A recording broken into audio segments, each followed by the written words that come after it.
Hi everyone, welcome to SSC exams mentor.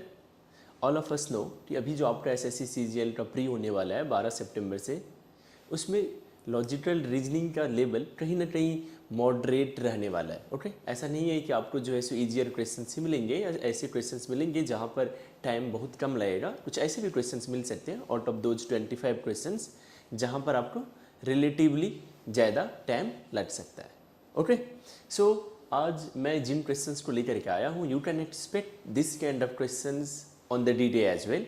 और यदि आप इन क्वेश्चंस को सही वे में सॉल्व करना सीख लेते हो, means you will be able to solve this kind of questions on the D day as well. Okay, so आज मैं जितने भी क्वेश्चंस को डिस्कस करूँगा, काफ़ी सारे क्वेश्चंस बहुत ज़्यादा इंटरेस्टिंग है, आपको काफ़ी कुछ सीखने को मिलेगा। So you should definitely watch the lecture till the end. Okay, so let us look at question number 1। Question number 1 को देखने से ही आपको समझ में आ रहा होगा कि ये इनपुट आउटपुट से रिलेटेड है। पहले एसएससी सीजीएल में इस टाइप के क्वेश्चंस नहीं पूछे जाते थे, लेकिन अभी आपने देखा होगा स्टेनो का क्वेश्चन पेपर, उसमें इनपुट आउटपुट से पूछा गया है questions.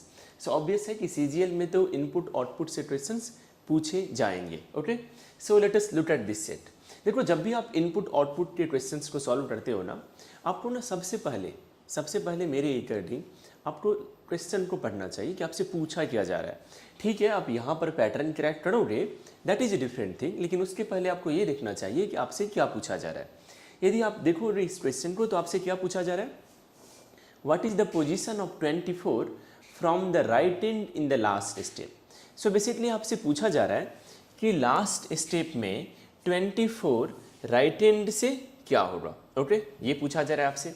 What does it mean कि अभी जो आपको पहले ये इनपुट और उसके इतने सारे मल्टीपल स्टेप्स दिए गए हैं, आपको करना क्या है, यहाँ पर ना आपको बस पैटर्न को ट्रैक करना है। ओके, लेकिन पैटर्न को ट्रैक करते टाइम ध्यान ये रखना है कि बहुत ज़्यादा एनर्जी नहीं लगाने की बजाय, जब ये क्वेश्चन लास्ट स्टेप से रिलेटेड है, तो लास्ट स्टेप वाला पैटर्न यदि डायरेक्टली समझ में आ जाए, सुपर। कई बार ऐसा हो सकता है कि आपको इस स्टेप से देखने को मिलेगा कि सपोज कोई इनपुट है, उसके लिए मल्टीपल स्टेप्स दिया हुआ है। सपोज लास्ट स्टेप में क्या है कि वर्ड्स अल्फ़ाबेटिकल ऑर्डर में है, फिर नंबर्स है, नंबर्स डिसेंडिंग ऑर्डर में है।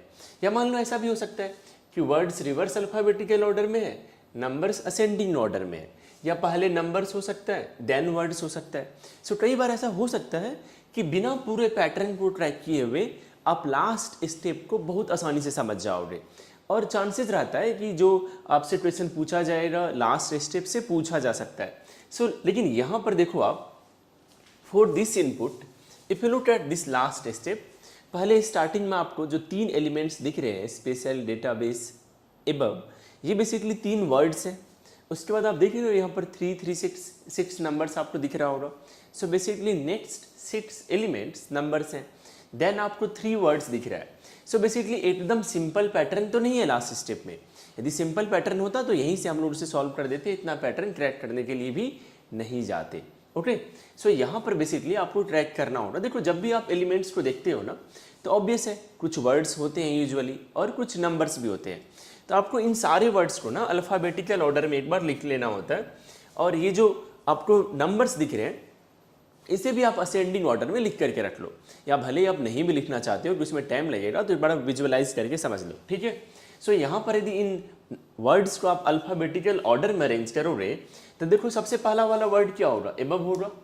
सेकेंड वर्ड क्या होगा, अल्फ़ाबेटिकल ऑर्डर में अरेंज करने के लिए मैं कह रहा हूँ, सेकेंड वर्ड होगा क्वेश्चन, थर्ड वर्ड होगा डेटाबेस, फोर्थ वर्ड होगा मैनेजमेंट, फिफ्थ वर्ड होगा स्पेशल, सिक्स्थ वर्ड होगा देन रिवर्स अल्फ़ाबेटिकल ऑर्डर। ठीक, इसका रिवर्स होगा। ओके, अब नंबर्स पर फोकस करते हैं।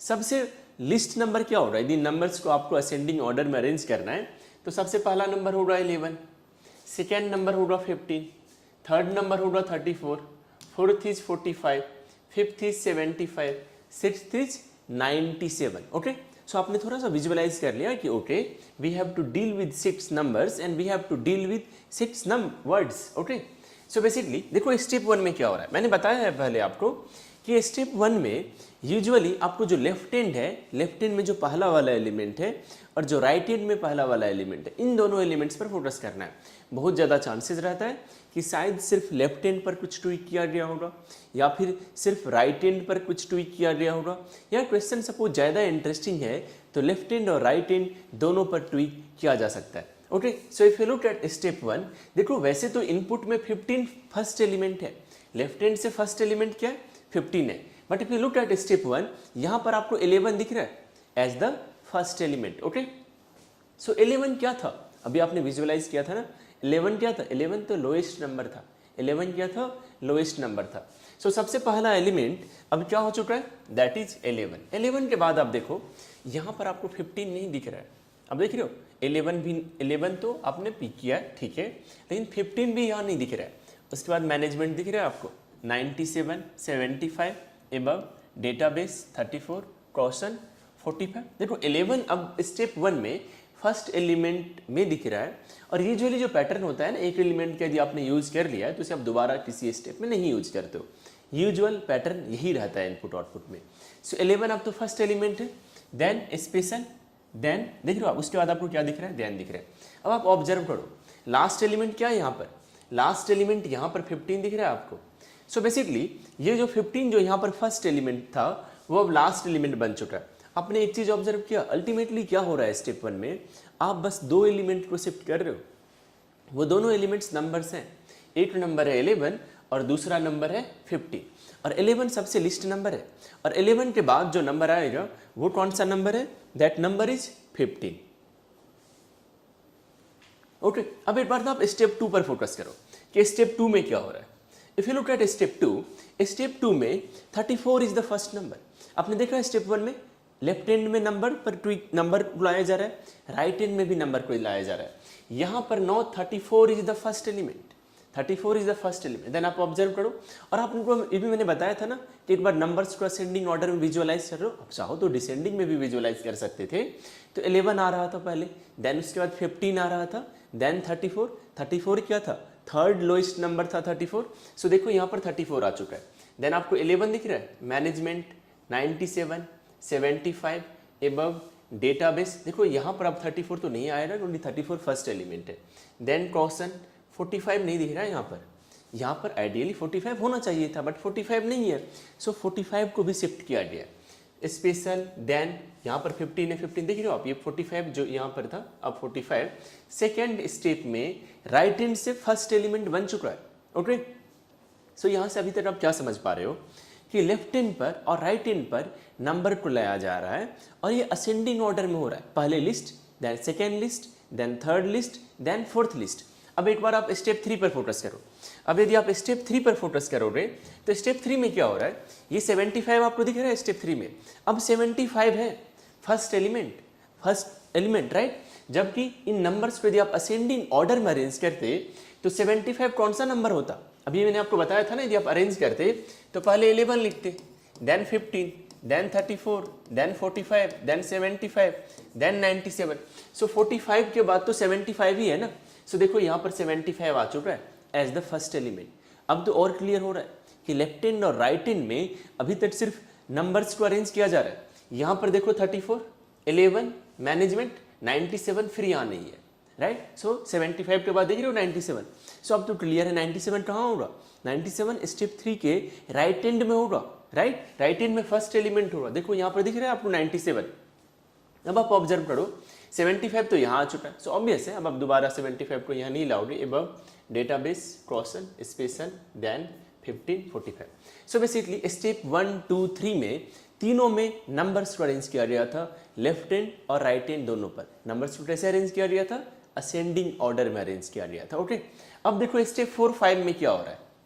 देखो मैंने ये थोड़ा सा इंटरेस्टिंग क्वेश्चन क्यों ऐड किया इस टेस्ट में, ताकि यहाँ पर ना आपको काफ़ी कुछ सीखने को मिल सकता है राइट। हम लोग मॉक टेस्ट क्यों सॉल्व करते हैं राइट, ऑब्वियस है, या हम लोग किसी लेक्चर को रिलीजियसली क्यों देखते हैं, यदि उससे हमें काफ़ी कुछ सीखने को मिले।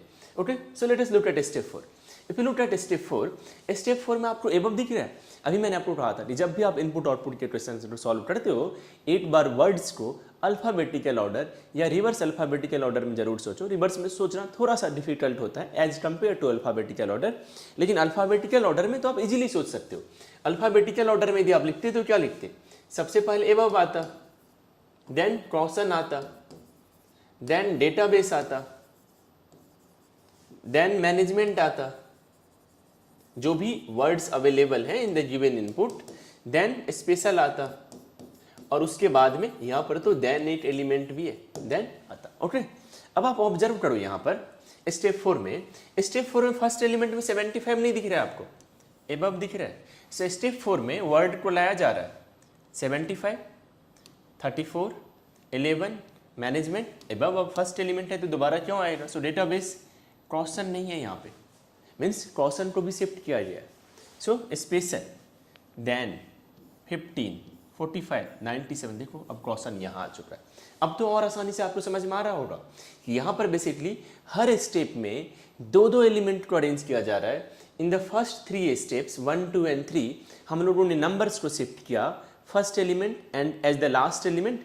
अब स्टेप 4, 5 और 6 में क्या किया जा रहा है, वर्ड्स को शिफ्ट किया जा रहा है। और यहाँ पर वर्ड्स को कैसे शिफ्ट किया जा रहा है, अल्फाबेटिकल ऑर्डर में शिफ्ट किया जा रहा है। अब आप समझ सकते हो कि यहाँ पर यदि एबव क्रॉसन है तो एबव क्रॉसन के बाद कौन सा वर्ड है, database, then management. So obvious है कि नेक्स्ट वन में क्या किया गया होगा, नेक्स्ट वन में यहाँ डेटाबेस आ गया, एंड में मैनेजमेंट आ गया। What about the last step, last step को यदि आप ऑब्जर्व करो, देखो मैनेजमेंट के बाद क्या आता है, स्पेशल आता, और सबसे एंड में देन आता। सो बेसिकली यही पैटर्न यहाँ पर फॉलो किया गया। अब जरा देखो यहाँ पर इस क्वेश्चन को, ठीक है, एक बात मेरे को बताओ, टू सॉल्व दिस क्वेश्चन क्या हम लोग ये सारे स्टेप लिखने जाएंगे? यदि हम लोग सारे स्टेप लिखते हैं फॉर दिस गिवन इनपुट, फिर तो बहुत ज़्यादा टाइम लग जाएगा। फिर तो ideally we should not solve this question in the exam hall. क्योंकि एग्जाम हॉल में ना आपको इंटेलिजेंट कैसे होना होता है, आपको ये भी सोचना होता है कि if I solve this question, क्या मैं इसे कम टाइम में सॉल्व कर पाऊंगा? क्या ऐसा तो नहीं कि इस क्वेश्चन को सॉल्व करने में मैं 2-3 ईजियर क्वेश्चंस जहां मैं सॉल्व कर सकता हूं, जहां कम टाइम लगने वाले क्वेश्चंस को सॉल्व कर सकता हूं, तो मैं उन क्वेश्चंस पर फोकस करूंगा। क्योंकि ऐसा तो है नहीं कि किसी क्वेश्चन के बदले आपको 4 मार्क्स मिल रहा है। You will get 25 questions in logical reasoning section, सारे क्वेश्चंस 2-2 मार्क्स के होंगे। सो ऑब्वियस है कि आप डिफिकल्ट सॉल्व करो, इजी लेवल के क्वेश्चन सॉल्व करो या फिर मॉडरेट सॉल्व करो, मार्क्स तो आपको 2 ही मिलने वाला है। सो एग्जाम हॉल में your goal should be to identify questions का level as soon as possible. Questions को देखने से आपका जजमेंट स्किल इस लेवल पर बिल्ड हो जाना चाहिए कि देखने से समझ में आ जाना चाहिए कि क्वेश्चन मेरे को करना है या नहीं करना है। जितना कम टाइम में आप डिसाइड कर पाओगे उतना ही बेटर आप एग्जाम हॉल में आपका स्ट्रेटजी रहेगा, उतने ही बेटर मार्क्स आपके आएंगे भी। Okay, so let us focus on this input. और आपको चूंकि बताना है लास्ट स्टेप के बारे में, सो हम लोग सीधे लास्ट स्टेप पर फोकस करते हैं कि लास्ट स्टेप में फॉर दिस इनपुट क्या हो रहा है। आप ऑब्जर्व करो, लास्ट स्टेप में स्टार्टिंग में 3 वर्ड्स दिख रहे हैं आपको, देन 6 नंबर्स, देन 3 वर्ड्स। देखो यहाँ पर एग्जैक्ट क्या हो रहा है वो थोड़ा सा मैं आपको बताता हूँ। आप ऑब्जर्व करो, 11 क्या है, लिस्ट नंबर है इन सारे नंबर्स में, 11, 15, 34, 45, 75, 97। आप कुछ ऑब्जर्व कर पा रहे हो? यदि मैं आपसे पूछूं कि मेरे को फॉर दिस इनपुट या कोई सा भी इनपुट दूं जो सेम पैटर्न को फॉलो करता है, आप डायरेक्टली उन नंबर्स का ऑर्डर बता सकते हो। जैसे यहाँ पर फोकस करो, यहाँ पर क्या क्या नंबर है, पहले इन नंबर्स को आप असेंडिंग ऑर्डर में लिख लो। नंबर्स है आपके पास 17, देन 24, यदि नंबर्स को असेंडिंग ऑर्डर में लिखोगे तो उसके बाद 53, देन 66, देन 89, देन 92। देखो हम लोग बिना पूरा सॉल्व किए हुए भी ना हम लोग डायरेक्ट लास्ट स्टेप में नंबर्स के बारे में सोच सकते हैं। पैटर्न को फोकस करो, 11, 15 है, सो यहाँ पर लिखो 17, देन लिखो 24, 34, 45 है, सो आप लिखो 53 एंड 66, देन आप लिख सकते हो 89 एंड 92। देखो लास्ट स्टेप में ना नंबर्स इसी वे में होगा क्योंकि यहाँ पर पैटर्न क्लियर हो चुका है। अब आप यदि चाहो ना तो लास्ट स्टेप में वर्ड्स को भी आप इजीली ऑब्जर्व करके लिख सकते हो। जैसे नोटिस करो, एबव क्रॉसन, डेटाबेस, मैनेजमेंट, स्पेशल, देन। अभी जो मैंने जिस ऑर्डर में मैंने वर्ड्स को बोला है वो अल्फाबेटिकल ऑर्डर ही है।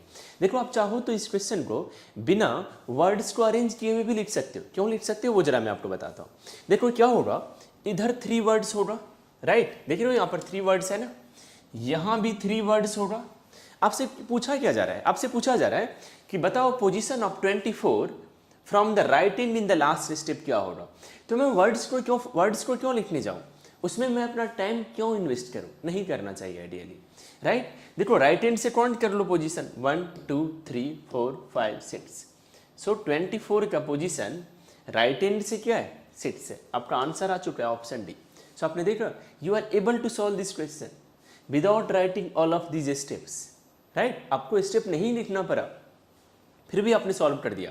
इनफैक्ट आपने लास्ट स्टेप को भी प्रॉपरली पूरा नहीं लिखा, उसके बिना भी you are able to solve, right. यदि आप यहाँ पर देखो, यदि आप लिखना चाहते हो वर्ड्स को तो कैसे लिखोगे? यदि आप ये चाहते हो कि वर्ड्स को मेरे को लिखना है तो चलो मैं वो भी थोड़ा सा आपको बताता हूँ।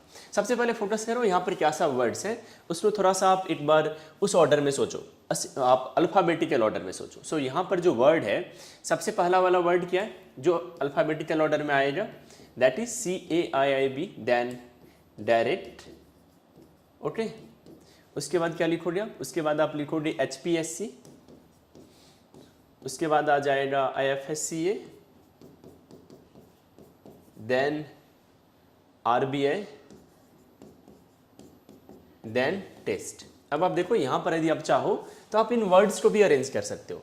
यहाँ पर आपको क्या लिखना? यहाँ आपको लिख दो टैब, वो जो CAIIB आपको दिख रहा है, यहाँ आप लिख दो डायरेक्ट, ओके। फिर HPSCA, यहाँ आप लिखो HPSC, यहाँ आप लिख सकते हो IFSCA, यहाँ you can write RBI and test. देखो we are able to write the last step. किसी भी एलिमेंट का कोई सा भी पोजीशन पूछा जाएगा, वी कैन इजीली आंसर। सो यदि लास्ट स्टेप से क्वेश्चन है, सो लास्ट स्टेप को ट्रैक कर लो। आप चाहो ना तो यहाँ पर इतने सारे पैटर्न को ट्रैक करने के बजाय यदि आप सिर्फ और सिर्फ लास्ट स्टेप के पैटर्न को ऑब्जर्व कर लोगे तब भी आप सॉल्व कर लेते हैं इसे। लेकिन फिर भी मैंने क्यों एक्सप्लेन किया, क्योंकि जरूरी नहीं है ना कि लास्ट स्टेप से ही पूछा जाएगा। ऐसा भी हो सकता है कि स्टेप 2 से पूछ लिया जाए, स्टेप 3 से पूछ लिया जाए। सो आपको ना वो समझ आना चाहिए कि कैसे अप्रोच करते हैं, कैसे क्रैक करते हैं इस टाइप के क्वेश्चन। ओके, चलो अब हम लोग एक और इंटरेस्टिंग क्वेश्चन को सॉल्व करते हैं। Let us look at question number 2। Okay, so क्या दिया हुआ है यहाँ पर? अगेन ये क्वेश्चन तो इनपुट आउटपुट से रिलेटेड है, ओके। और इनपुट आउटपुट से क्वेश्चंस पूछे जाएंगे। एसएससी में पहले नहीं पूछा जाता था, दैट्स वाई अभी जो एस्पिरेंट्स हैं दे आर वेरी परेशान कि नहीं पहले तो नहीं पूछा जाता था और अब यदि क्वेश्चंस आ रहे हैं तो कैसे जल्दी से सीखें, राइट, कैसे फास्टली सॉल्व करना सीखें। सो let us look at question number 2। Again देखो सबसे पहले क्या करना है आपको? क्वेश्चन को पढ़ना है। क्या दिया हुआ है? What is the position of elephant from the right and in the last step? Again last step, okay. ठीक है, लास्ट स्टेप से है तो हम लोग यहाँ पर ये जो इनपुट है उसके लास्ट स्टेप को फोकस करते हैं। लास्ट स्टेप कौन सा है? स्टेप 7 है, एफर्ट, फोकस, EFADGGSA। नहीं, ये तो कुछ पैटर्न नहीं समझ आ रहा है। यहाँ तो सारे एलिमेंट्स क्या वर्ड्स ही हैं, कोई नंबर्स भी नहीं है। सो बेसिकली इन वर्ड्स को क्या किया गया है? किसी पैटर्न में किसी पैटर्न में अरेंज किया गया है। देखो ये तो अल्फ़ाबेटिकल ऑर्डर भी नहीं लग रहा है, रिवर्स अल्फ़ाबेटिकल ऑर्डर भी नहीं लग रहा है। सो यहाँ पर क्या हो सकता है पैटर्न? ये बहुत ही वियर्ड पैटर्न है। फिर भी मैंने क्यों इंट्रोड्यूस किया? इसलिए इंट्रोड्यूस किया इस क्वेश्चन को कि यदि आप एग्जाम हॉल में इस टाइप के क्वेश्चंस को तुरंत नहीं क्रैक कर पाते हो, आपको अपना टाइम नहीं लगाना है। ऐसा नहीं है कि आपको इस क्वेश्चन को क्रैक करने में 3, 4, 5 मिनट अपना स्पेंड कर देना है। यदि आपने क्रैक कर लिया पैटर्न को 30, 40, 50 सेकेंड में, सुपर। नहीं किया, आप आगे जाओ, क्योंकि आपके पास कहाँ बहुत ज़्यादा टाइम है, 60 मिनट ही तो है आपके पास। आप किसी भी ऐसे क्वेश्चन में टाइम नहीं वेस्ट कर सकते जहाँ वो क्रैक होता हुआ नहीं दिख रहा है। यहाँ पर जो पैटर्न है वो जरा देखो आप। अब इन सारे वर्ड्स के ना लास्ट लेटर पर फोकस करो। जैसे यहाँ पर लास्ट लेटर क्या है? N, L, M, S, T, E, H, okay. काफ़ी वियर्ड पैटर्न है। मे बी आप सोचोगे कि ये तो बहुत ही ज़्यादा वियर्ड और डिफिकल्ट भी है, फिर भी एक बार थोड़ा सा आइडिया रहना चाहिए आपके पास, ओके। सो अब आप क्या करो, इन लास्ट लेटर्स को अल्फ़ाबेटिकल ऑर्डर में लिखने का ट्राई करो। आपके पास क्या है लास्ट लेटर? एक बार देखो आप, N, L, M, S, T, E, H। यदि आप अरेंज करोगे अल्फ़ाबेटिकल ऑर्डर में तो सबसे पहले क्या आ जाएगा? E आ जाएगा, देन H आएगा, देन L आएगा, then M, then N, then S, then T। So basically ये जो लास्ट लेटर्स हैं उसको आपने क्या किया?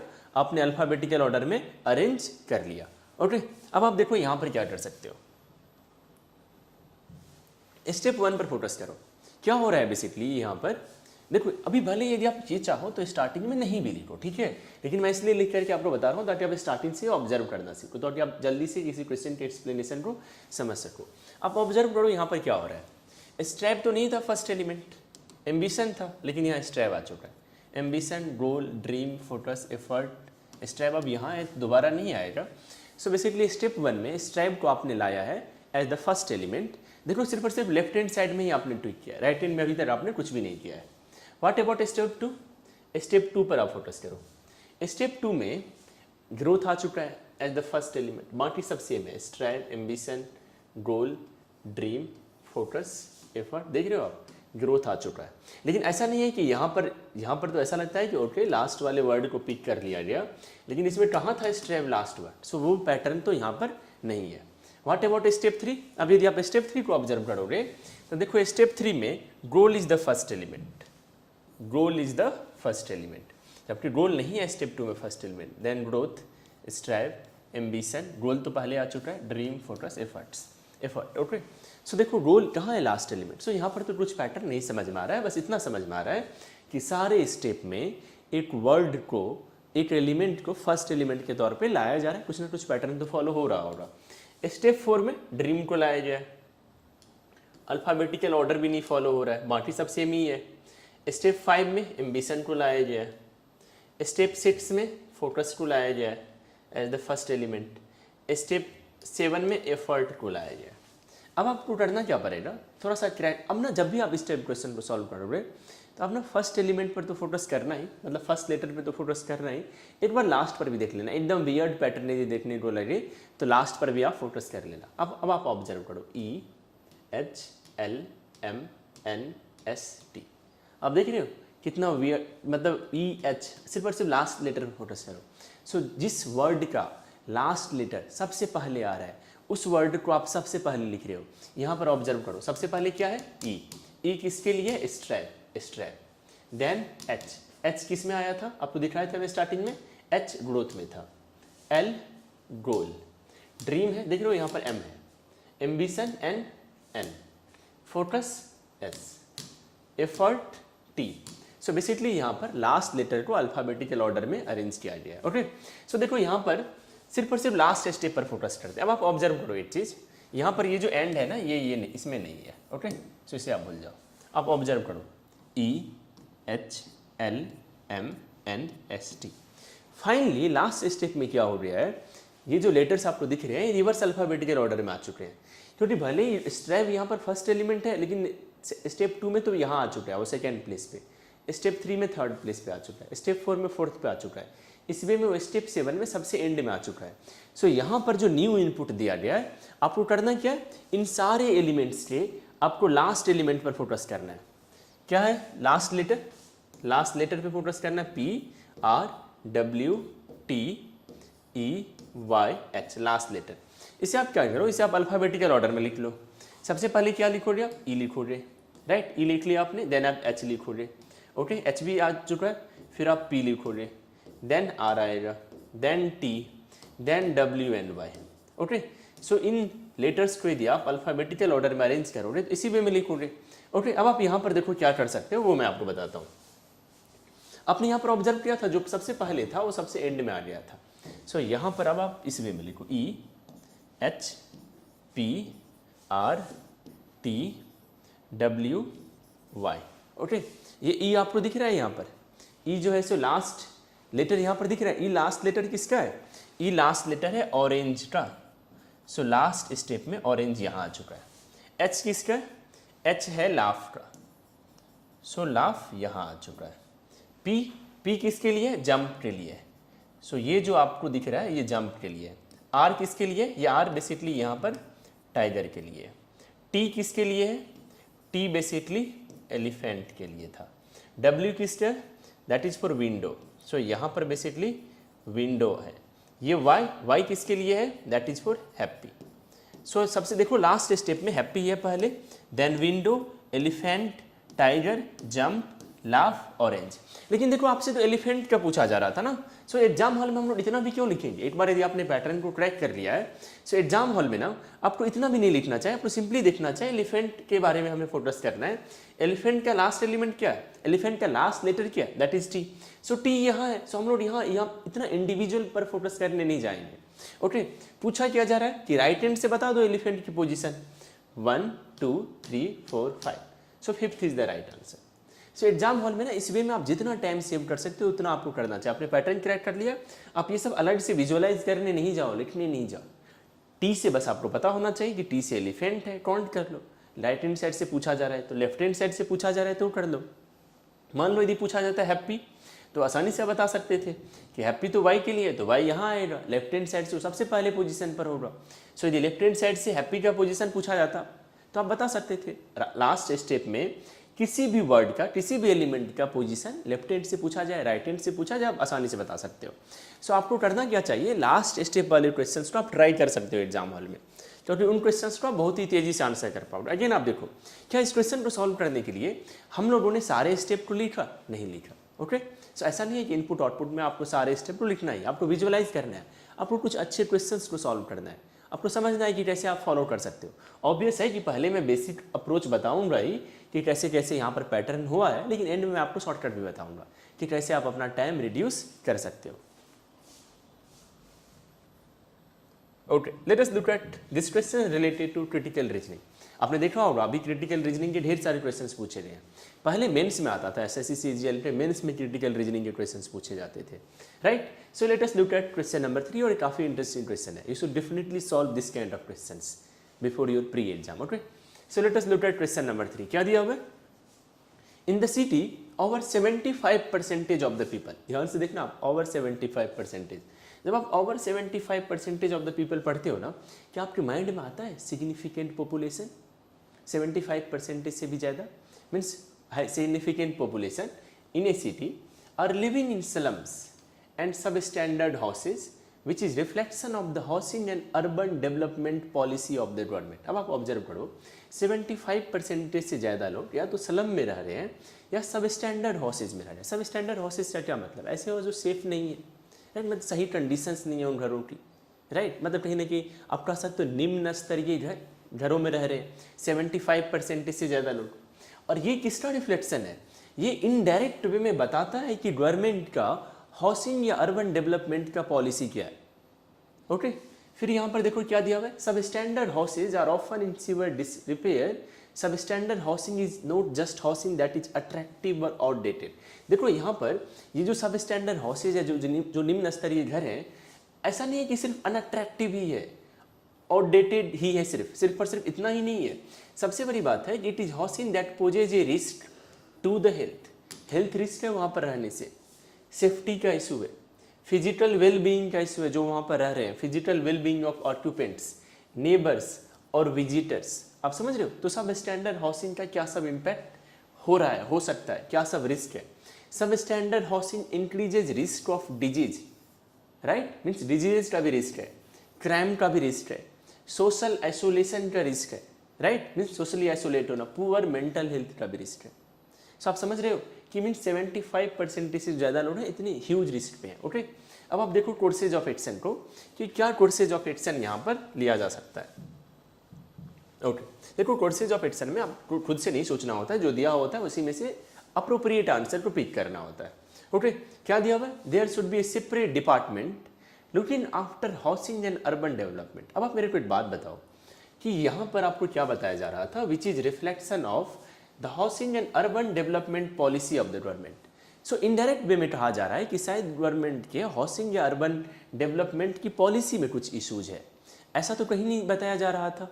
If you read these lines, कहीं से ऐसा रिफ्लेक्ट तो नहीं हुआ है कि ऑर्गेनाइजेशनल स्ट्रक्चर में इशू है, पॉलिसी में इशू है। तो फिर आप यहाँ पर न्यू डिपार्टमेंट बना के क्या करोगे, आप यहाँ पर एक सेपरेट डिपार्टमेंट क्यों रखोगे जो अब हाउसिंग एंड अर्बन डेवलपमेंट को देखेगा। ऑर्गेनाइजेशनल स्ट्रक्चर इशू नहीं है, ये तो पॉलिसी का इशू है जैसा बताया जा रहा है। सो आपका 1 जो है सो आंसर में नहीं हो सकता। अब यदि 1 आंसर में नहीं हो सकता, देखो कौन कौन से ऑप्शन से एलिमिनेट हो गए, ऑप्शन ए एलिमिनेट हो गए, ऑप्शन सी एलिमिनेट हो गए और ऑप्शन ई भी एलिमिनेट हो गया, क्योंकि ऑप्शन ई में वैसे आपके एग्जाम में 4 ही ऑप्शन आएगा, so you don't need to worry. लेकिन यहाँ पर जानबूझकर के 5 है ताकि थोड़ा सा और कंफ्यूज अभी हो जाओ ताकि एग्जाम में नहीं होना, ठीक है। सो ये सारे 3 ऑप्शन एलिमिनेट हो चुके हैं। What about B and D? देखो अब तो फिर भी थोड़ा सोचना आसान है ना, कि थर्ड के बारे में तो आपको सोचना भी नहीं चाहिए आइडियली, राइट, क्योंकि अब तो ऑप्शन डी कह रहा है नन फॉलोज और ओनली 2 फॉलोज ऑप्शन बी है। सो थर्ड के बारे में तो एग्जाम हॉल में नहीं सोचना चाहिए, थोड़ा सा ना आपको इस वे में भी स्मार्ट होना होगा। Let us focus on 2। क्या दिया हुआ है? The policies in regard to the urban housing should be reviewed. Yes, policy में इशू है, उसका रिव्यू करना जरूरी है। Okay, so this should be your answer. देखो 2 किस में? ये तो बोल रहा है नन फॉलो, ऐसा तो कुछ भी नहीं है, नन फॉलोज तो नहीं है। सो ये डी तो नहीं होगा आंसर, आपका ऑप्शन बी हो जाएगा answer. What about third number का कोर्स ऑफ एक्शन? उसके बारे में सोचो। दिया हुआ है the policies regarding housing should also be reviewed so that such problem could be avoided in rural area. अब मेरे को एक बात बताओ, यहाँ पर प्रॉब्लम तो सिटी की है, housing and urban development policy के बारे में हम लोग बात कर रहे हैं, ठीक है, वैसे ये किया जाए that is the great thing, but यहाँ पर ना इस प्रॉब्लम का कोर्स ऑफ एक्शन सोचना है। यदि आप ऑप्शन देखो, यहाँ पर ना आइडियली पता है आपको 2 and 3 फॉलो वाला ऑप्शन होना चाहिए। यदि 2 and 3 फॉलो वाला ऑप्शन होता ना, आई कैन बेट कि बहुत सारे एस्पिरेंट 2 and 3 फॉलो वाले ऑप्शन को मार्क कर देते, क्योंकि हम लोग ना उसमें इस पर फोकस ही नहीं करते। हम अभी रूरल एरियाज में ये प्रॉब्लम नहीं हो उसे अवॉइड करें, उस सब के बारे में नहीं सोचना है। Problem is related to urban cities. Okay, so यहाँ पर यदि 2 and 3 फॉलो वाला ऑप्शन होता तो चांसेस होता कि शायद आप में से कुछ लोग 2 and 3 फॉलो को मार्क करते। लेकिन कभी कभी क्वेश्चन यदि थोड़ा सा डिफिकल्ट रहता है, ट्रिकियर रहता है, तो ऑप्शंस इस वे में फ्रेम किया हुआ रहता है कि शायद आप आसानी से आंसर कर लोगे। ओके, सो क्या आंसर है? आंसर है option B. Let us look at question number 4। ये सिलॉट से रिलेटेड है। ओके, अब जरा आप इस क्वेश्चन को देखो। In the question below are given 2 statements followed by 2 conclusions. Okay, चलो मैं इस सब पार्ट को नहीं पढ़ रहा हूँ, बस इतना देखना है हमें कि बताना क्या है। लॉजिकली फॉलो पूछा जा रहा है आपसे, राइट, कि कौन कौन से कंक्लूजन लॉजिकली फॉलो करते हैं। अब आप यहाँ पर ऑब्जर्व करो, यूजुअली ना लॉजिकली फॉलो ही पूछा जाता है, लेकिन फिर भी ना you should definitely read this part very carefully. ऐसा हो सकता है अभी जब एग्जाम पैटर्न बदल चुका है, राइट, तो चांसेज है कि कभी लॉजिकली डज नॉट फॉलो भी पूछा जाए। So you need to read this part very religiously. Okay, so क्या दिया हुआ है यहाँ पर स्टेटमेंट्स में? क्या सब है? All trains are rivers. Okay, so all trains are rivers को आप कैसे दिखाओगे? All trains are rivers. फिर है some rivers are horses, some rivers are horses, all horses are lets, all horses are lets. Okay, तो basically आपने basic diagram यहाँ पर बना लिया। अब आप फोकस करो कंक्लूजन पर। कंक्लूजन 1 कहता है सम लेक्स आर ट्रेन्स। मेरे को एक बात बताओ, ये रहा आपका लेक, ये है ट्रेन। लेक और ट्रेन में कोई डिफिनेट रिलेशनशिप नहीं दिख रहा है। ऐसा हो सकता है कि कुछ ट्रेन लेट हो जाए, कुछ लेट ट्रेन हो जाए, ऐसा भी हो सकता है कि कोई भी ट्रेन लेट नहीं हो। जीरो ओवरलैपिंग भी फिजिबल है। पॉसिबिलिटी में ट्रेन एंड लेट में बहुत कुछ हो सकता है, राइट। सो बेसिकली यहाँ पर सम लेट्स आर ट्रेन्स जो दिया हुआ है, यू कांट से कि लॉजिकली फॉलो करता है। जब आप यहाँ पर आर लिख देते हो ना, व्हाट डज इट मीन? क्या आप डिफिनेट कह रहे हो? आप कह रहे हो कि हाँ कुछ लेट तो ट्रेन है ही। आप देख के बता सकते हो क्या लेट का कोई सा भी पार्ट यहाँ पर कहाँ ट्रेन से ओवरलैप कर रहा है। यदि ये करेक्ट कंक्लूजन होता, यदि ये करेक्ट कंक्लूजन होता तो ये आपके आंसर में होता। सॉरी, यदि करेक्ट कंक्लूजन होता तो यहाँ पर ना लेट का कुछ पार्ट ट्रेन से ओवरलैप हो रहा होता। ये तो डिफिनिट वे में लिखा हुआ है, सो 1 तो नहीं हो सकता। Okay, what about 2? दिया हुआ है सम हॉर्सेज आर ट्रेन। अब आप मेरे को एक बात बताओ, यहाँ ये हॉर्सेज रहा आपका, ये ट्रेन है, कोई ओवरलैपिंग दिख रही है कि आपको? आपने एक जेनरी डायग्राम बनाया है, यहाँ भी ओवरलैपिंग नहीं दिख रही है। सो यदि कोई ओवरलैपिंग सब नहीं दिख रहा है और भी कुछ कंडीशन नहीं दिख रहा है, व्हाट डज इट मीन कि हॉर्सेज और ट्रेन का जो ओवरलैपिंग है ना, वो फिजिबल भी है, नहीं भी फिजिबल है। आप कुछ भी डिफिनेट वे में नहीं कह सकते, लेकिन यहाँ पर तो आर करके लिखा हुआ है, ये तो डिफिनेट कंक्लूजन हो गया, ये आपका आंसर नहीं हो सकता। Okay, what about conclusion 3? No train is late. अब आप देखो, ये ट्रेन है और ये है लेट, ये रहा आपका लेट। ओके, मैंने अभी बताया था ना जब हम लोग सम लेट्स आर ट्रेन्स डिस्कस कर रहे थे, क्या कहा था कि नो ट्रेन इज लेट में और ट्रेन और लेट में हम लोग इस कंक्लूजन में पहुंचे थे कि ट्रेन लेट में ओवरलैपिंग हो भी सकता है, नहीं भी हो सकता है। जब दोनों केस फिजिबल है तो आप कैसे कह सकते हो डिफिनिट वे में no train is late? Okay, आपको इस डायग्राम को देखने से लग रहा है no train is late, but that is not true, right. So आपका ये कंक्लूजन 3 भी इनकरेक्ट हो चुका है। What about conclusion 4? Some horses are rivers. Okay, ये है हॉसेज, ये है रिवर। हाँ, हॉसेज और रिवर में प्रॉपर ओवरलैपिंग है, इसे आप मार्क कर सकते हो। ठीक है, अब आप देखो ऑप्शन को पढ़ो। ऑप्शन ए तो कहता है नन फॉलो, ऑप्शन बी कहता है ओनली 4 फॉलोज। लेकिन देखो जब भी ओनली 4 फॉलोज में क्या चांस है यहाँ पर कि शायद हम लोग मार्क कर देंगे, बट इधर और वाला यदि ऑप्शन दिखे ना सिलॉट में, थोड़ा सा केयरफुल हो जाना। या यहाँ पर जब आपको पता है ना कि ओनली 4 फॉलोज है, 4 फॉलोज है यहाँ पर, तो देखो और भी किसी ऑप्शन में है क्या 4 फॉलोज? देखो यहाँ पर भी इसमें तो नहीं है 4 फॉलोज, तो इसे तो रिजेक्ट कर दो। देखो इसे देखो आप, 4 फॉलोज। अब आप ऑब्जर्व कर रहे हो कुछ बात कि इसमें भी 4 फॉलो है, इसमें भी 4 फॉलो, बस इसमें कह रहा है कि ओनली 4 फॉलो। यहाँ पर कुछ नया दिख रहा है आपको, ईदर 1 और 3।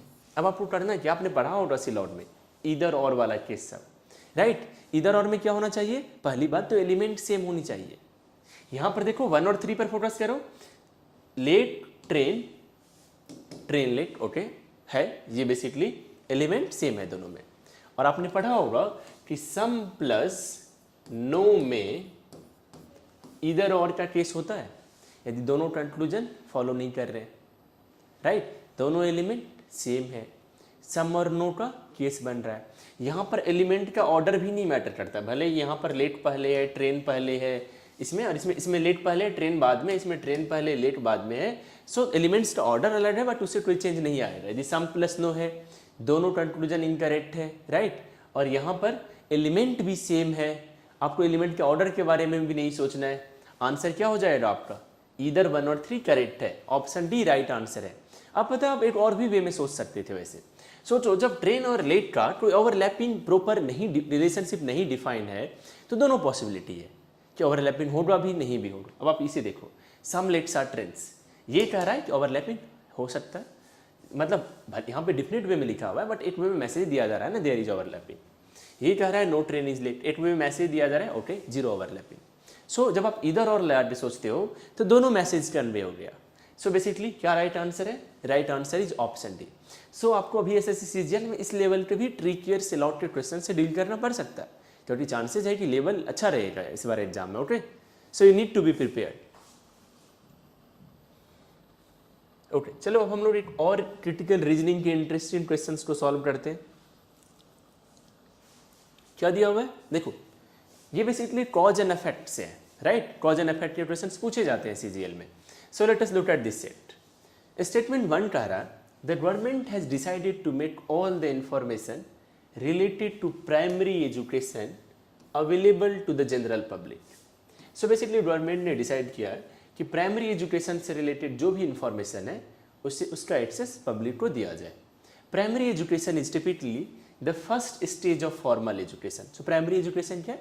फॉर्मल एजुकेशन का फर्स्ट स्टेज है, coming after pre school and before secondary school. Okay, so basically pre school के बाद में और सेकेंडरी स्कूल से पहले वाला ही एजुकेशन प्राइमरी एजुकेशन है। ओके, ठीक है। सो बेसिकली यहाँ पर इंफॉर्मेशन पब्लिक किया जा रहा है related to primary education, right. Government ने डिसाइड किया, समरी आपको माइंड में रखना है। ओके, अब आप एक बार स्टेटमेंट 2 को देखो कि स्टेटमेंट 2 में क्या दिया हुआ है। स्टेटमेंट 2 में दिया हुआ है in the past the general public did not have access to all these information related to primary education.